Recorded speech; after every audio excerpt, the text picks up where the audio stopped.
WXII 12 News at 6 starts right now. We took action last night to stop a war. We did not take action to start a war. Tension rising tonight between the U.S. and Iran. How many of our troops are now headed to the Middle East as Iran vows to get revenge for a deadly airstrike? We need less talk, we need less partisanship, we need less division, and we need less tweeting. He joined the race for the White House late, but former New York City Mayor Michael Bloomberg has a plan to win your support. What role North Carolina would play. And a local downtown area is seeing strong growth. What analysts are saying about the future of Winston-Salem. First at 6, keep those umbrellas and rain boots handy and on deck tonight. You'll want to keep them handy for a little while longer. Well, we've been stuck in a rut, haven't we? Steady rain for most of the day today, most of 2020, in fact. Yeah. Dave Aiken is in tonight. What are you seeing tonight, Dave?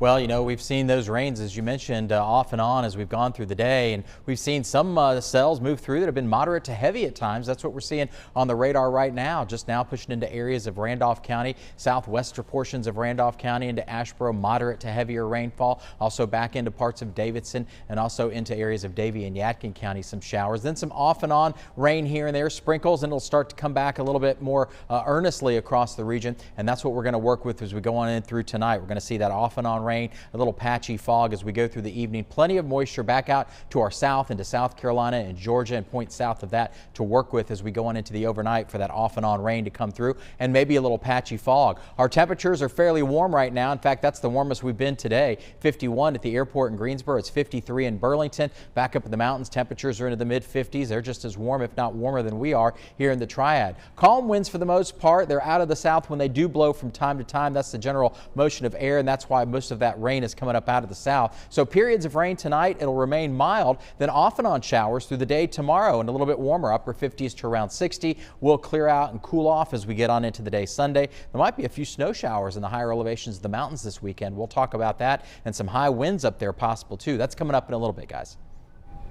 Dave, thank you. If you're headed out later tonight, be sure to check out the free WXII 12 News mobile app if you don't have it already. It's a quick and easy way to get the hour-by-hour forecast and figure out potentially when you could get a short break from the rain. The president is now sending thousands more Fort Bragg troops to the Middle East. A U.S. airstrike killed one of Iran's top military leaders yesterday. Now Iran is vowing revenge. More than 3,000 troops, meanwhile, are set to deploy tonight and tomorrow. 700 left Fort Bragg just a couple of days ago. Some of them will go to Iraq and Kuwait. Others will be spread out across the region. Democrats in Congress say this is a dangerous escalation that will bring the country closer to war. But President Trump says that he ordered that airstrike to prevent a war and protect Americans.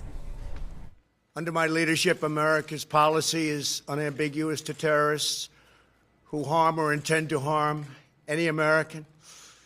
We will find you. We will eliminate you. We will always protect our diplomats, service members, all Americans, and our allies. The U.S. Embassy in Baghdad is closed, and the Pentagon is warning American citizens to leave Iraq. Well, tonight on NBC Nightly News, Lester Holt shares his unique insight into Iran, and he visited the country in August and had a really rare access to the regime as well as the people of Iran. Nightly News begins at 6:30. Next to Commitment 2020, we are exactly 2 months away from primary day here in North Carolina, which also happens to be Super Tuesday. And Democratic presidential candidate Michael Bloomberg is now focusing on our state. He spoke with veterans in Fayetteville today and also opened up a new campaign office in Raleigh. The billionaire joined the presidential race awfully late, and he is spending a lot of his own money trying to catch up to few of the front runners. He's already dropped hundreds of millions of dollars in advertising. To put that into perspective, he is spending more money on ads this week than any of his Democratic rivals have raised in the last 3 months. Bloomberg is also focusing his campaign efforts on states with a March 3rd primary, including North Carolina. Bill O'Neill is in Raleigh this evening with Bloomberg's message to voters. Bloomberg served 3 terms as mayor of New York, but never as a Democrat. He ran twice as a Republican, once as an independent. Now he's asking Democrats here in North Carolina and across the country to make him their nominee for president. Because we have to win this next election. And I am running to defeat Donald Trump. He talked about climate change, gun control, and a host of other campaign issues that Democrats want to hear about. But the New York businessman says his number one issue is defeating his fellow New York businessman currently living in the White House. And we need less talk, we need less partisanship, we need less division, and we need less tweeting. Is he someone that can defeat the president? Absolutely. Absolutely. I'd want to see him on the stage in a one-on-one debate. There are a lot of people who are running and, really don't stand a chance. But he's taken down, big corporations and big people like him time after time again. So do you think he can defeat the president?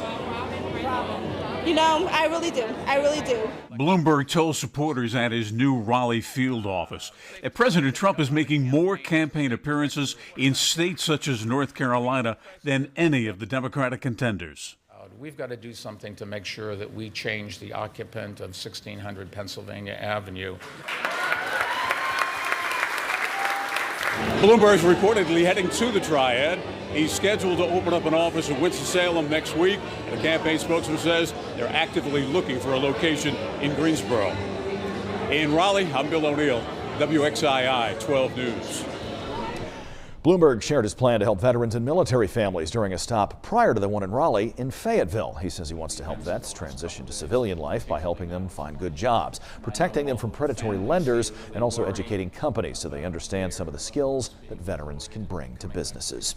WXII 12 will have continuing commitment coverage now all the way through the primary and through the general election day. We'll bring you all the twists and turns in the presidential race, plus other state and local races. You can always find commitment news online as well. Head to WXII12.com and click on the Politics tab. 2 funerals for these 2 children. Right now, their family really needs your help with raising money for the unexpected services of a 2-year-old and 10-year-old shot dead in Greensboro. Investigators found 10-year-old Mackenzie McKinney and 2-year-old Serenity Rose, along with 61-year-old Jerry Griffin, dead inside a home New Year's Day. Today, we spoke to the girl's great-aunt, Stephanie Gerards, who told us that she raised Serenity in New Jersey and called her the daughter she never had. She says Mackenzie and Serenity were cousins, and the suspect is her niece. Gerard says that the family is struggling to make sense of all of this. But it's hard. It's so hard. When you see someone who's so beautiful and they don't have the chance to live life, she's not going to experience going to school. She's not going to experience her first love. If you would like to help the family with funeral expenses for these little girls, go to our website, WXI12.com, and click on Meredith Stutz's article. She posted links to both fundraising websites.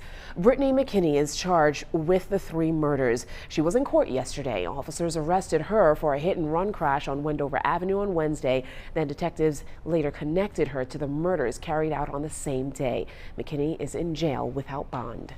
A second suspect is now charged in a deadly shooting at Concord Mills Mall. Investigators say the 15-year-old is an acquaintance of the 18-year-old who was arrested earlier this week. A 13-year-old girl died in the shooting outside of a Dave & Buster's. This happened last Saturday. Ivana Probst was an 8th grader. Investigators arrested Dante Milton Black on Wednesday. He is charged with murder. For the second time in about 7 months, police say that someone drove a vehicle into the wall of a gun shop and stole weapons. A steel plate covers the hole in the side of Atlas Firearms on North Raleigh Street right now, where investigators say someone reported the burglary that happened Thursday morning.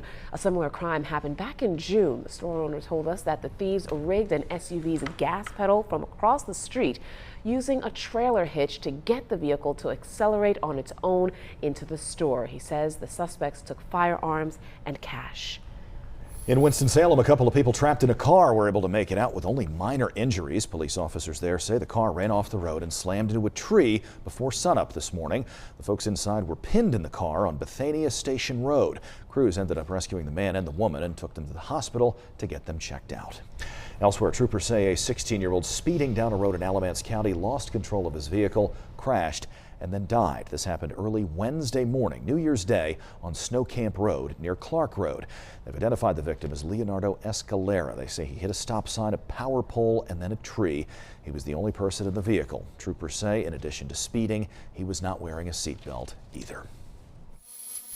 More and more businesses are moving into downtown Winston-Salem. A new brewery just opened up, and economic experts say this is another example of strong growth in the city. The brewery is in the Industry Hill area. That's around Martin Luther King Jr. Drive between Trade Street and Patterson Avenue, near the Ramcat and Wiseman Brewing. Steve King joins us live from downtown Winston-Salem with a look at what this means for the city's future. Steve, good evening.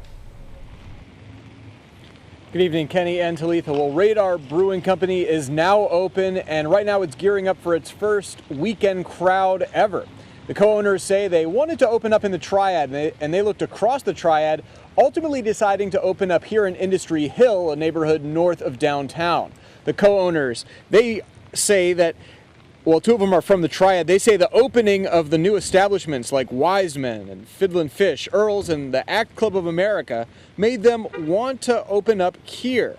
Economic experts say this area was once underutilized and filled with mostly vacant old manufacturing plants, but now, between these new businesses, churches, and affordable housing opportunities, it's the place to be. The co-owners of Radar Brewing Company and the president of the Greater Winston-Salem Chamber of Commerce say they're really excited right now. We're just really excited to be a part of this community, a part of this revitalization. We think that the Industry Hill area, once it's fully developed, is just going to be an amazing place. It shows that even with this construction that we've been having with Salem Parkway Business 40, that our downtown is strong and it's open for business. And people can open new businesses like breweries that gather people, but also it's in an area of town in Industry Hill that's coming back to life. The president of the Greater Winston-Salem Chamber of Commerce also says he's not sure exactly how long it will take to fully develop Industry Hill. Reporting live in Winston-Salem, Steve King, WXII 12 News. All right, thank you, Steve. Well, folks, a record number of people visited the North Carolina Zoo in Asheboro last year. More than 917,000 people, or more than 2,500 a day, came to see all the animals. Zoo staff says attendance was down in 2018 because of all the rain that we got, plus some hurricanes and other tropical weather that forced the zoo to close for a few days. The North Carolina Zoo is the world's largest natural habitat zoo.